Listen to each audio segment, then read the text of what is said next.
নাহলে তো যেতে পারবো না। নাও যাও।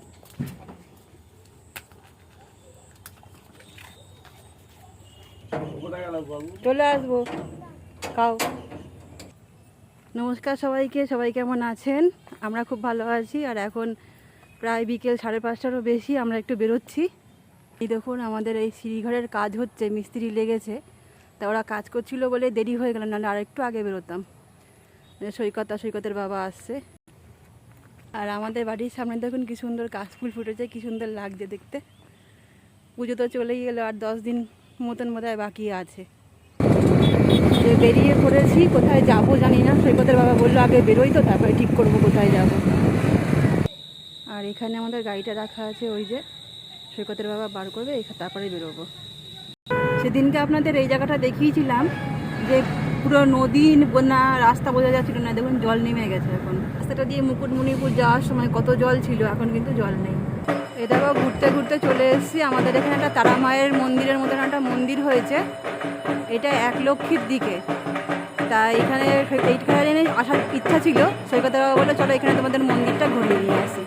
আর ঢাক বাজে, মায়ের আরতি হচ্ছে, চলো তোমাদের ভেতর থেকে দেখাই। মন্দিরটা নতুন হয়েছে, আমরা কোনোদিনও আসিনি, এই প্রথম আইলাম। ওই সামনে মায়ের ছবি,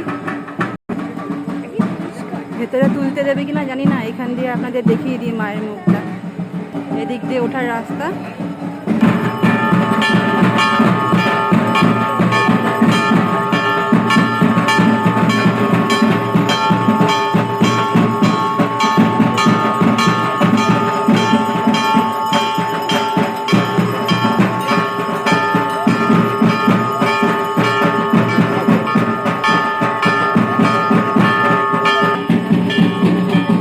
ভালোই লাগছে, আরতি হচ্ছে। আর এদিকে দেখুন অনেক দোকানপাটও বসেছে।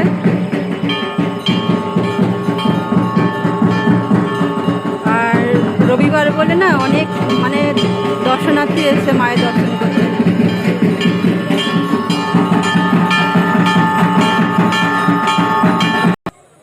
বেরিয়ে এসেছি আমরা। আজ রবিবার বলে একটু ভিড় বেশি। আশা করি তোমাদের ভিডিওটা ভালো লাগবে। আমি ওই প্রথম আসলাম আর তোমাদেরকেও দেখালাম। ভিতরে পুজো দেওয়ারও ব্যবস্থা আছে, আমরা আজকে দিই নাই। কারণ আমরা তো আজকে মাংস টাংস খেয়েছি, অন্য একদিন এসে মায়ের পুজো দিয়ে যাবো।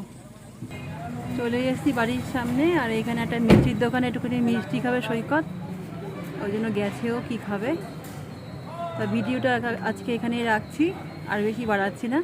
যদি আপনাদের ভালো লেগে থাকে তাহলে অবশ্যই একটা লাইক করবেন, কমেন্ট করবেন আর সাবস্ক্রাইব করবেন। ফেসবুকে আমার চ্যানেলটিকে ফলো করে নেবেন। আর মিউজিক আর দিতে পারবো না, কপিরাইট পড়ে যাচ্ছে, তাই জন্য। তাহলে সবাই খুব ভালো থাকবেন।